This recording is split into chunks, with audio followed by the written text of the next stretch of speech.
Hi and welcome to the Megadeals Sustainability Podcast. Today we're going to cover the lithium-ion market and the various technologies in it. And we have a special guest. His name is Kenzo. Do I pronounce it correctly, Kenzo? That is correct, yeah. Great. So before we kick off with the various lineup of questions, who are you? Yeah, good question. Thank you for having me. As you said, my name is Kenzo. I'm close to 30 years in the lithium-ion industry, spanning from R&D to mass production, working on both the supplier side, as a cell manufacturing, and also the customer side, purchasing and engineering and customizing solutions for applications. Visited many gigafactories in Asia, designed a few gigafactories around the world. And now I find myself as a independent consultant for the industry that I would say is booming and business is good. In which companies have you been active in the past? Well known, I would say, perhaps for your audience, is as a buyer or customer, Apple and Tesla. As a cell manufacturer, most recently I was with Northvolt, but for a long time I was with a company called E1 Mali Energy, which is sort of known to be a supplier to Dyson for consumer electronics. Yeah. Right. So what's the story? You are born and raised in Canada, but you don't look like the 100% typical Canadian. Yeah, that would be a good observation. I am by Japanese by ethnic background. Born and raised in Canada. I would consider myself sort of 50-50. But worked in Asian companies. My wife is Japanese. We speak Japanese in the home, but yes, currently based out of Canada. Right. I only know these like wakarimashita ka and those very simple phrases. That's very good. I don't know much Swedish. Japanese is slightly bigger than Swedish. Super brilliant to have you here. So first of all, like very high level question. What are the various roles of energy storage, but more in particular, the lithium-ion variations? Sure. For lithium-ion, it's been around for 30 years, and it started in sort of consumer electronics. It moved its way to some power tool applications, mostly just portable applications. But now, obviously, the big movement is for electrification of mobility. So electrical vehicles, EVs, is the main sort of hunger in the industry right now. I think there is also a very good opportunity coming on a bigger scale for home storage or industrial storage or energy storage for grid security. So I would say right now the boom is in electrification of vehicles, but the big sort of market potential is energy storage for energy security. Both for private homes and like bigger commercial real estate, industry, factories, etc. Yes, correct. I think the adoption for homes is sort of trickling, but for industry it's going to be big. Right. If we just go back to the EV market, I know you're deep into lithium-ion, so with the risk of putting you on the spot here, but what are your like high-level observations in the battle between hydrogen and lithium-ion when it comes to EV? What are the big trends there? When it comes to EV, I would say there's pros and cons for those two technologies. For hydrogen, you still need a battery. The hydrogen is a source to create electricity, but you still need a battery to store that electricity in the vehicle. So in effect, you're having the two technologies supported. Whereas an EV, obviously, you are storing the electricity that you've acquired from another source. But over the years and sort of the current snapshot of things, I would say that the EVs are the main way the industry is trending or is basically has solidified. So in your opinion, the lithium-ion is winning the battle, or is going to win the battle. Yeah, for the EVs. Yeah, that would be my takeaway. One thing I've seen, which is more on ships, like especially short distance ships, is that they seem to mix lithium-ion with hydrogen or methanol even, and those kind of hybrid cases. Yeah, I think you'll definitely see some of those for sort of more niche industry, where there's different sort of regulations and concerns and needs for the user. But as for sort of mainstream electrification of vehicles, I would say it's mostly, if not completely, EV now and going forward. Right. I'm the chairman of a company called Curator with a Q, and they did a search on how many lithium-ion related companies there are in the world, and they probably missed the half, but they came up with 800. So it's I mean, you obviously have the Northvolts and the Vercors and the Panasonic and Samsung and those, but there's quite a lineup of smaller players. First of all, what are the top, if I don't know, I don't expect you to know it by heart, but what are the top 5 to 10 players in the world? And then what's your observation on this long tail of mini companies coming up? Sure. I would say the top 5 are CATL, LG, Panasonic, Samsung, and I think BYD. And then the next 5 are, I think, mostly out of China. As far as the long tail, yeah, I would believe that that number is true, and yeah, like you said, perhaps not bigger. There's lots of startups, there's lots of companies in China that do just domestic. But, I think a lot of those have ideas and sort of spin out of academia. The struggle with those will be to industrialize and commercialize. The industry is difficult to penetrate as far as capital expenditures, sort of technical hurdles, and the margins are quite lean, I would say. So there's a lot of sort of hurdles in the way of some of those tail companies becoming a giant company, or to be one of the big incumbents. But yeah, I think it's an industry that's still, waiting for 5% improvement year by year, and there's a lot of companies that are trying to do those things. Yeah, and I've seen the ones that I mostly observe are either taking battery cells from a very proven vendor, and then they build things on top to build a specific application. And then the other domain where I see startups that might succeed are the ones that produce new cathode material or new anode material or some kind of new twist on the liquid. And so basically stepping behind the cell producers in the value chain, either set up for acquisition of some of the bigger or selling a niche play into those. Any observation there? Yeah, certainly. I think if you involve some of the newer technologies in the supply chain aspects, it must be in the thousands. Different players doing solid state, all the anode material research, all the cathode material research, electrolyte research, and then the application side where you said where they take the cells and integrating them into systems. Yeah, there's again hundreds just probably for that one, and I think there's a lot of interest in obviously lowering the cost of battery cells. Lowering the cost of manufacturing them, the materials, finding the next breakthrough material innovation. Yeah, I think with all that momentum, I mean, I think something's going to come. But as I said, I've been in the lithium-ion industry for 30 years, and it seems like every couple of weeks there's a breakthrough that's going to end lithium-ion.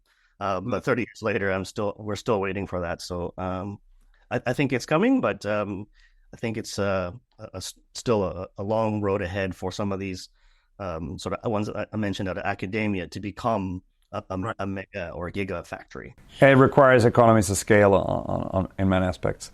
So there is a big, let's hear your specialist take on it. I hear a lot of buzz around the solid state lithium-ion batteries. Is that they can be more compact and they are, not explosive, etc., etc. I'm not an expert like you, but those are the things I've been picking up.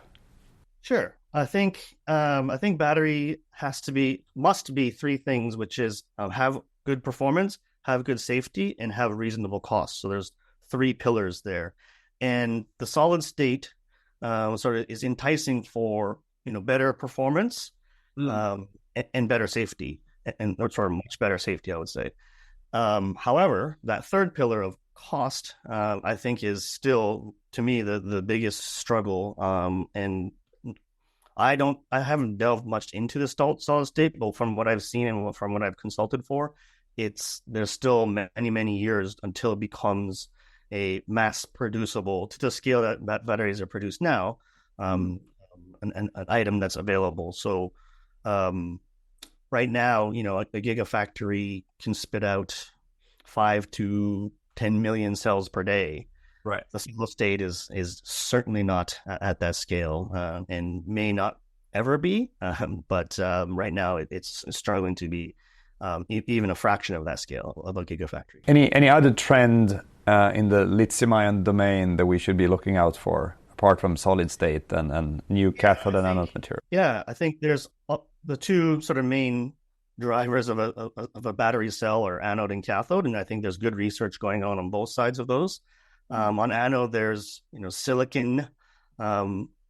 Silicon's been around, but the addition of more silicon without the negative effects. And in cathode is the main cost component of a lithium-ion battery cell. So bringing that cathode cost down by introducing new cathodes or introducing new manufacturing methods to control those costs are the two sort of areas that are, to me, of a very good interest. And there's lots of companies in the world doing those things.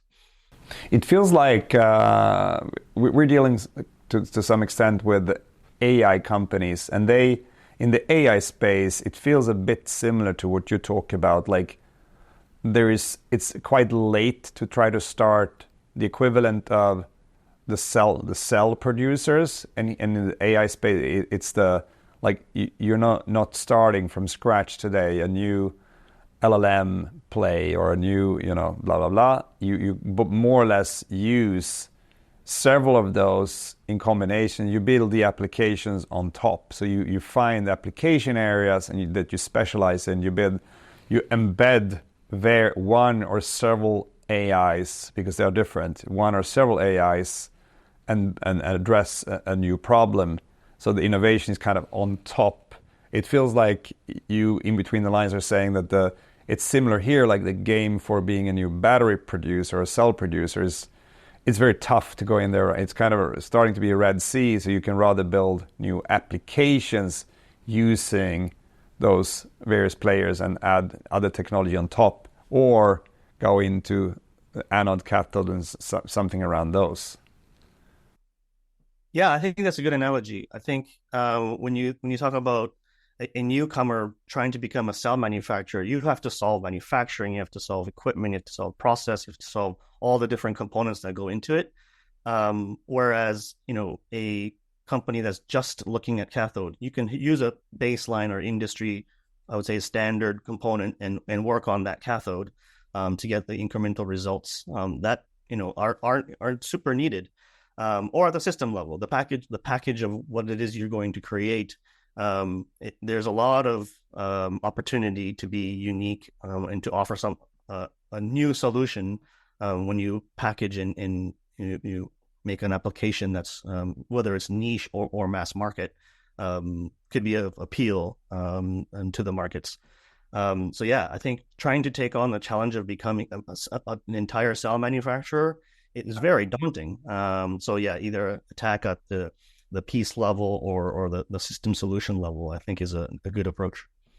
Yeah, that makes sense. No, I wouldn't. I've heard some startups like, yeah, we're going to build a new, like, fundamental AI capacity. I'm like, There's no need to reinvent the wheel, right? There's already, like you said, you can take what's already been established and build on top of that. yeah. There are like geopolitical aspects that play into the game. I mean, I don't think if geopolitics wouldn't have been a thing, I think neither Vercor or Northvolt would even. I mean, they came fairly late to the party, but there is this geopolitical tension that benefit them. What's your take on that? That's interesting to hear. Yeah, completely. And me based in North America, that's really the only reason for North America to also start building cells in gigafactories for what one the geopolitical stability, and then the incentives that the governments are providing to make it cost effective. Because otherwise, it you know it if there were peace in the world, there's no reason to me, for the Western world to try to manufacture these commodity components, because all the materials come from certain parts of Asia, and all the know-how is there, all the equipment comes from there, and it's quite a daunting task. And without the incentives, you couldn't do it. And the incentives are there because of the geopolitical aspects of the unknown, I would suppose. Well, that's probably also a bit similar to the AI play. I mean, geopolitics play to your advantage or disadvantage if you do like the fundamentals of AI. Like, I don't think an American software company would build an application based of a Russian AI engine at the moment, for example, or certain parts of Middle East wouldn't buy on Israeli AI. So there are certain no-brainer no-goes, right? Same with computer hosting. Like there's that sensitivity as well. Yeah, it's for state level security of having your own intelligence and industry behind it. To me, it's kind of likened to race to get to the moon. Who's going to be better? Who's going to be first at becoming independent of each other on some of these industries? Right. What are your? I mean, I have a ski house up in Gällivare, Dundret, which is literally by the mining community there. So they're talking a lot about, and I don't know as much as you do, but they talk a lot about that they've found quite a list of rare earth metals up in the north of Sweden with LKAB and Boliden and the various mining assets that you have up both in Gällivare and in Kiruna. What have you heard about and what do you know about those? I haven't heard about those specifically, but I know there's rare earth metals in other parts of the world outside of, I'd say, sort of Asia. But what happens is it takes probably 10 years to get a mine commissioned and permissioned and operating. There's a lot more, I would say, environmental rigor and regulations for certain parts of the world to just go in and take things out of the earth and leave a mess behind. So that's where there has to be more government incentives or preparation done so you can move faster.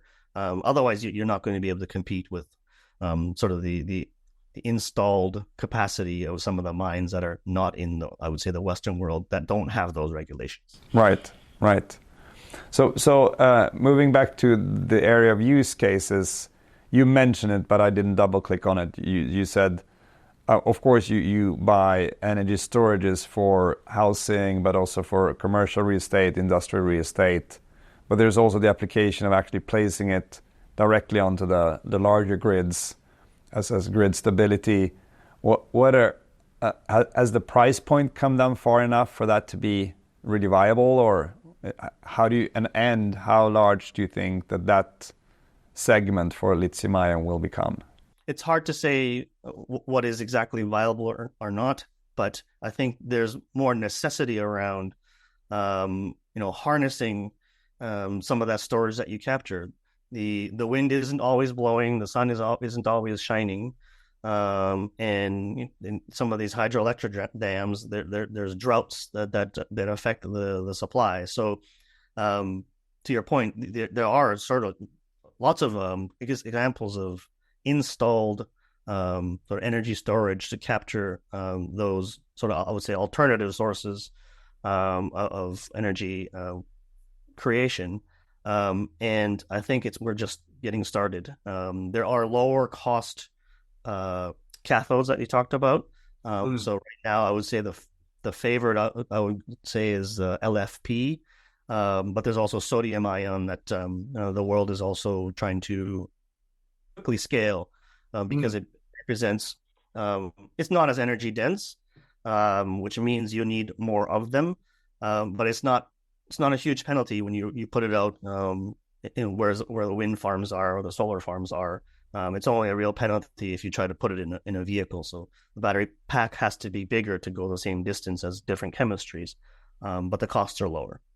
That's probably why Northvolt bought a piece of Altris for the sodium capacity.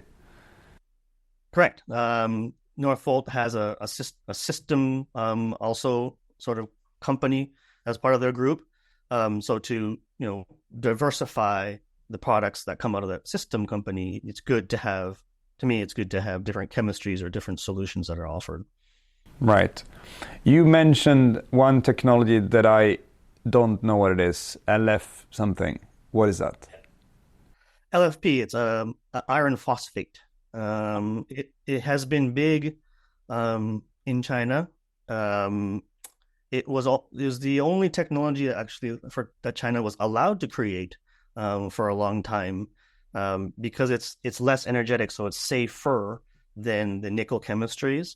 So the China state mandated that cell manufacturers in China can only use this technology because they weren't ready to take on the higher energy solutions at the infancy of the commercialization of battery cells in China. And now they're the experts. They own all the infrastructure. They own all the material supply. They own a big portion of the market supply. So now the world is trying to adopt sort of the LFP. When I say the world, Europe and North America, but now they're 15 years behind China now on those technologies. What are because even though you mostly come from the tech side, you're kind of business heavy anyway. Like, what are the key learnings you've made in the area of offtake agreements? I mean, since there's so long lead times, I see a lot of, for example, the automotive companies are making offtake agreements with Northvolt, Vercor, and the other players you mentioned to secure the supply. And then, of course, with certain conditions that if you don't fulfill the deliveries, we can exit the orders. What are your observations when it comes to offtake agreements into the lithium-ion market? Yeah, I think at this giga scale that people are getting into, you must have these offtake agreements. Otherwise, the capital expenditure of building a factory and equipping the factory and hiring all the people to run the factory without a solid order book that goes out 5 years to cover to amortize your costs. Yeah, I'm not sure that makes sense from a business perspective. There's way too much risk and unknown if you don't have sort of solid, like I said, order books going forward. Yeah, I agree. And when those that have been really good at the offtake agreements are also typically very successful, as you say, at funding their business because they have an order book. Even though there are certain clauses, as you have in an offtake agreement, that unless you deliver this, and that, and these performances and these dates, then these orders are valid. I mean, given that you tick the boxes, and that's at least taking away the commercial risk so that the vendors, the producers can both borrow money but also bring in equity to secure the delivery of it and reduce the technical and the manufacturing risk and the delivery risk. Yeah, exactly. I think what you're seeing now is in this day where investors are a little bit more careful with energy storage plays. You from both from public and private markets, it's you need these offtake agreements.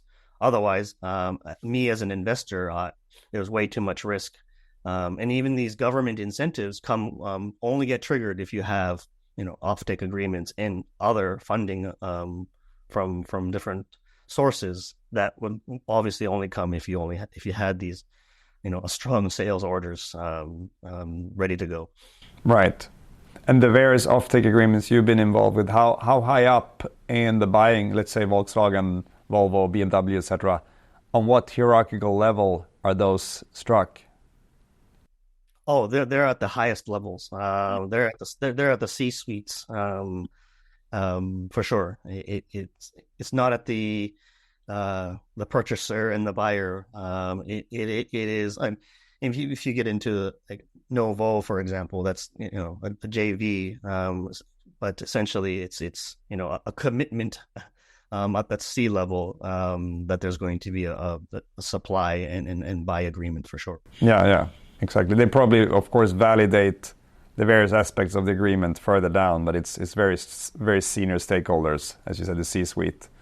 You see that with the North American companies too, the big three, the Ford and the GMs and the Stellantis. It's the highest of to secure these materials or components are essentially the most important part of an EV is the battery cell. Cool. We could probably talk for a few hours, but let's keep it nice and short. I have one last question before we summarize. And you can freely pick whatever you want here. What are the big trends, the upcoming companies, et cetera, or threats, whatever? What do we see on the horizon? Threats, opportunities, trends, new companies? Yeah, as far as small companies, I think there's a lot of interesting plays in the manufacturing operations. What I mean by that is software. When some of these, I would say, Asian manufacturers are going outside the world to scale, you can't use the old methodologies of this old technician saying this piece is ready because I touched it and it feels right. You have to have a little bit more data behind how it is that was created, what it is that you're measuring when you say you touched it and it feels right. And so there's these software companies that are moving into the space, helping digitize that information. So, scaling can happen much faster than learning or teaching somebody to touch the component to make sure it feels right. So I think there's a lot of play in that area that the Western world can use to speed up some of the the output and then the ramp up and commissioning of these factories. So there's a lot of interesting companies in that space. As far as big companies making moves, I think you see the newcomer of the cell manufacturers sort of struggling to get to scale to deliver to the Volkswagens of the world. So then you see now the bigger Asian companies, the CATLs and the LGs, doubling down on their efforts because the world still needs the incumbents to provide cells to the world. Some of the newcomers are I would say late to supply. Right. So again, economies of scale and history in production. Absolutely. Great. Kenzo, how can the listeners, the viewers, connect with you? LinkedIn is the best. I'm quite active on LinkedIn, and that's where sort of I get introduced to new companies and new opportunities. So please find me on LinkedIn. And what's your full name that they should be looking for? Kenzo is easy to remember. What's the last name? Kenzo Nagai. So I think I'm the only one on LinkedIn, Kenzo Nagai. So it should be easy. It sounds like a Japanese movie star name. I get that a lot. Unfortunately, that's not what I'm good at. It's like Tom Cruise, Kenzo Nagai. Yeah, great, Kenzo. It was a pleasure to have you. I hope you also liked it. Thank you so much for participating. Thank you for having me. It was great.